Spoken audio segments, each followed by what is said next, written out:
আমরা অনেকবার অনেক আলোচনায় আপনাদেরকে বলেছি, লন্ডন বৈঠক আলোচিত, নানান রহস্য ঘেরা তারেক রহমান এবং ডক্টর মোহাম্মদ ইউনূসের লন্ডন বৈঠক নিয়ে আসলে কি হয়েছে এটা প্রকাশ পায়নি। অনেকেই বলছেন যে 1.5 ঘন্টার মিটিং হয়েছে, ব্রিফিং এ কথা বলেছে 5 মিনিট।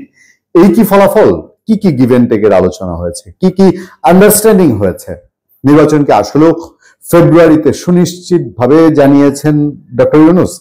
বিএনপি বারবার বলছে। দেখেন, লন্ডন বৈঠকের ওই ব্রিফিংটার পরে এই সরকারের পক্ষ থেকে প্রায় 1 মাস গড়ালো, আর 2-3 দিন বাকি আছে।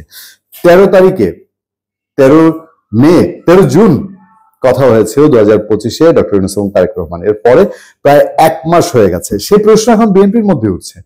বিএনপির দায়িত্বশীল নেতারা বলছেন, যেমন রুমিন ফারহান বলছে, আমরা প্রধান উপদেষ্টার কাছ থেকে 3টি ডেট পেয়েছি, এদিকে ফেব্রুয়ারি বলারও 1 মাস পার হয়ে গেছে, এখন পর্যন্ত সিইসির সঙ্গে তার কি নিয়ে বৈঠক হয়েছে সেটাও জানি না। মানে প্রধান উপদেষ্টার সিইসির সঙ্গে কি বৈঠক হয়েছে তা জানি না। সিইসি অলরেডি ক্লিয়ার করে দিয়েছেন, তিনি জানিয়েছেন যে তার সাথে প্রধান উপদেষ্টা লন্ডন বৈঠক নিয়ে কোনো আলোচনা করেনি। তার মধ্যে আরেকটা ইন্টারেস্টিং ঘটনা ঘটে গেছে। সেই ইন্টারেস্টিং ঘটনা কি?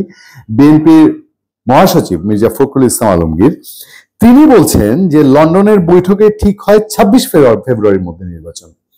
বৈঠকের 1 মাস পর বারবার বিএনপি বলছে, বিএনপির সব নেতা বলছে, আমির খসরু মাহমুদ চৌধুরী বলছেন, সালাউদ্দিন আহমেদ বলছেন। বলতে পারবেন এই 1 মাসের সরকারের কোন একজন উপদেষ্টা, ইলেকশন কমিশন তো বাদ দিলাম, উপদেষ্টা, উপ উপদেষ্টা, পাতি উপদেষ্টা, সেমি উপদেষ্টা, ওই হাসনাত আব্দুল্লাহ সার্জিস, এরা কেউ কি একবারও বলেছে যে বাংলাদেশে ফেব্রুয়ারিতে নির্বাচন? বরঞ্চ প্রধান নির্বাচন কমিশনার বলেছে যে ইলেকশন ফেব্রুয়ারি টু এপ্রিল, এই আলোচনা হয়েছে, তিনি শুনেছেন, বলেছে না?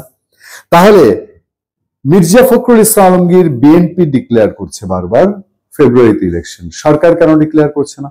ইলেকশন কমিশন ডিক্লেয়ার করছে না। ওকে, আনুষ্ঠানিক ইলেকশন ডেট ডিক্লেয়ারের দায়িত্ব নির্বাচন কমিশনের, কিন্তু সরকারের মতামত নিয়ে তো সরকারের যদি এটা একমত হয়ে থাকে, এটা যদি আপোষ হয়ে থাকে, তাহলে সরকারের দায়িত্বশীল কেউ কেন এখনো বলছে না যে নির্বাচন, হ্যাঁ 26 ফেব্রুয়ারি একমত হয়েছি, আমরা সবাই প্রস্তুতি নিচ্ছি, মার্চ মাসে একটা নতুন সরকার বাংলাদেশের মানুষ দেখবে?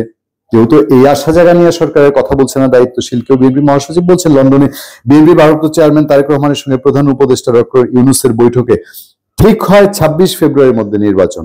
আমরা আশা করব সেই সময় নির্বাচন দেবে অন্তর্বর্তী সরকার। অনেকে নানা পদ্ধতির কথা বলছে, আমরা চাই নির্বাচনের মাধ্যমে দেশে গণতন্ত্র প্রতিষ্ঠা হোক। বিএনপি মহাসচিবকে সামান্য একটু চাপ দিলেন যে আপনারা যে বলছেন না, আমরা এখন প্রকাশ করছি লন্ডন বৈঠকে কি আলোচনা হয়েছে, নাকি আরো কিছু আন্ডারস্ট্যান্ডিং। এই যদি হয় সিচুয়েশন, সেই সিচুয়েশন এবার চলুন প্রধান নির্বাচন কমিশনার আজকের দিনে কি বলছেন। 8 জুলাই 2025 প্রধান নির্বাচন কমিশনার সিইসি, প্রধান নির্বাচন কমিশনার এএমএম নাসির উদ্দিন বলেছেন, নির্বাচনের সময়সীমা নিয়ে এখনো অবগত নয় নির্বাচন কমিশন। বিএনপি অবগত হয়ে গেছে, বিএনপি পাবলিকলি ডিক্লেয়ার করছে, সরকারের কেউ করছে না, প্রধান নির্বাচন কমিশনার অবগত না।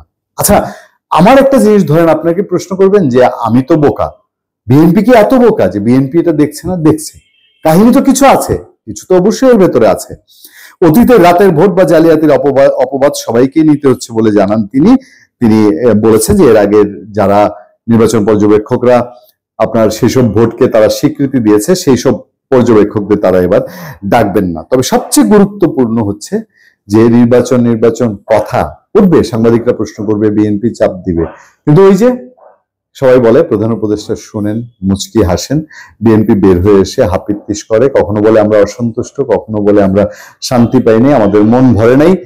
এবার লন্ডন বৈঠকের ফলে যদি এমন কিছু ঘটে, ওই যে আমি এর আগের দিন আপনাদেরকে একদিন আগে একটা আলোচনায় বলেছিলাম বাংলাদেশের সামনে কি ভয়ঙ্কর অবস্থা রাজনীতিতে আসছে, খুঁটিনাটি পয়েন্টগুলো আমি আপনাদেরকে তুলে ধরার চেষ্টা করেছি। এই হিসাব কি একজন সাধারণ ভোটার হিসাবে, সাধারণ নাগরিক হিসাবে মিলে আপনাদের কাছে? ভালো থাকবেন, সুস্থ থাকবেন। আপনাদের সাথে আমি আতিক রহমান পূর্ণিয়া।